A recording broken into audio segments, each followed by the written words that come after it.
mentioned a second ago, Auburn quarterback target Brock Glenn. We talk about him all the time, John. He received, he received an offer from Ohio State this week. What does that mean?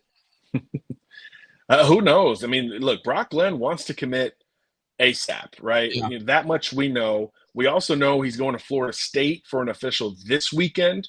He just went to Auburn. Everything checked out on that visit. I think, you know, we talked about the opportunity with Falk. I think that happened with Brock Glenn. I think the lead that we thought Auburn might have was probably extended during the official. But like you said, he's now like the hottest quarterback in the country, and all these schools are starting to jump in. Florida State offered, they're getting a visit. Ohio State offered, will they get a visit? I think that's as simple as it gets for the Brock Glenn angle. Is this too late for Ohio State, which offered a different quarterback last week, by the way, and that one is likely to get an official visit. He's committed to Baylor, a kid named Austin Novosad. We'll see both at the Elite 11, by the way.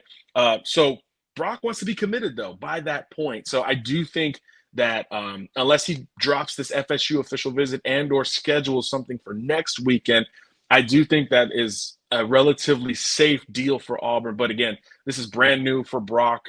You know, Ohio State at quarterback been pretty darn good lately. So I do think that's something that he will at least consider. But when I talked to him the last time I saw him, he said the main thing, you know, we get caught in perception and positions and all this stuff.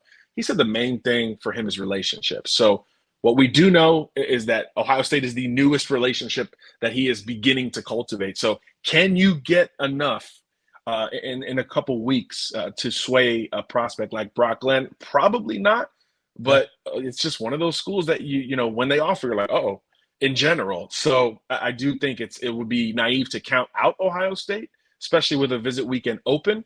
But I do think that Auburn has done all it could in this race. And he's really the only quarterback target that we're identifying. So I think until that changes, the confidence level should remain pretty high on the Plains. But, you know, definitely something to track until he makes that decision.